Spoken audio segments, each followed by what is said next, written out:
Hello पिलामाने आज आम class 10 history 1936 मसीहा पर्यंत ओडिया आंदोलन और स्वतंत्र ओडिशा प्रदेश गठन चैप्टर टी को पढ़िबा। So let's start. पिलामाने 19 शताब्दी रे ओडिशा रे इंग्लिश माने शासन करुथिले। आम ओडिशा रो कटक पुरी और बालेश्वर को इंग्लिश माने डायरेक्टली और प्रत्यक्ष भाव में शासन करुथिले, किंतु ओडिशा रो गणजात राज्य बा अंचल गुडी करे स्थानीय राजा माने इंग्लिश मानक अधीन रे रही शासन करुथिले।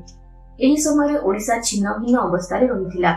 ओडिशार गंजाम अंचल को इंग्लिश माने अधिकार करी 1759 मसीह माड्रास प्रेसिडेंसी रे मिसाई देथिले। सेही परी ओडिया भाषाभाषी अंचल जेपरी कि मेदिनीपुर बंग प्रेसिडेंसी रे मिसिथिला एवं सिंहभूमि बिहार रो छोट नागपुर अधीन रे रहिथिला। 1849 मसीह संबलपुर रे राजस्व लोकनीति प्रचलन करी एहाकू केंद्रीय प्रदेश रे मिसाई दिया जायथिला। तबे पिला माने राजस्व लोकनीति कहिले कोन? राजस्व लोकनीति कहिले जेउ राजा मानकर कोनोसी उत्तराधिकारी नथिले सेही राज्य वा अंचल गुड़िक ऑटोमेटिकली इंग्लिश मानक हाथ को चली जाउथिला। एही नीति लॉर्ड डेलहाउसी प्रचलन करिथिले। एही खंड विखंडित ओडिशा को एकाठी करिबा पई बहुत चेष्टा करा जायथिला। प्रथमे स्टार्ट हैला ओडिया भाषा आंदोलन। लोक माने भाबिले जे ओडिया भाषा को प्रथमे सुरक्षा देवा उचित। ओडिया भाषा आंदोलन को ओडिया जातीयतार जननी कहा जाय। ओडिया लोक माने प्रथमे निज भाषा को बंचाइबा को चेष्टा कले। 1849 मसीह कटक रो कलेक्टर बंगला भाषा को सरकारी भाषार मान्यता देथिले। एहार माने कटक रे सब सरकारी काम बंगला भाषा रे चलिला।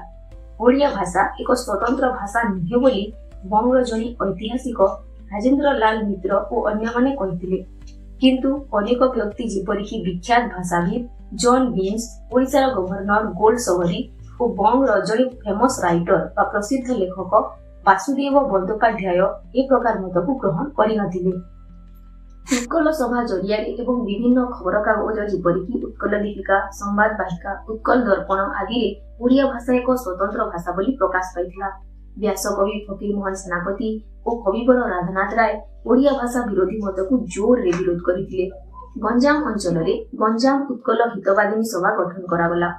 ଏହି संगठन गंजाम अंचल को माड्रास प्रेसिडेंसी रु बाहर करी ओडिशा सहित मिसाइबा पई दाबी करिथिला। ठीक एही समय बंग रो लेफ्टिनेंट गवर्नर सर एससी बेली ओडिशा को भ्रमण करिबा पई आसीथिले। एही समय रे तांको ओडिया लोक माने कटक ठारे उत्कल सभा तरफ रु गोटे स्मारक पत्र दिले एवं बंग, माड्रास और केंद्रीय प्रदेश रु ओडिया भाषाभाषी अंचल को अलगा करिबा पई कहला, किंतु सर बेली एही दाबी को मानिले नाही। 1895 मसीह केंद्रीय प्रदेश मुख्य commissioner sir Andrew Fraser Sambalpur court कचेरी मानकरे ओडिया भाषा को उच्छेद करी हिंदी भाषा प्रचलन करथिले।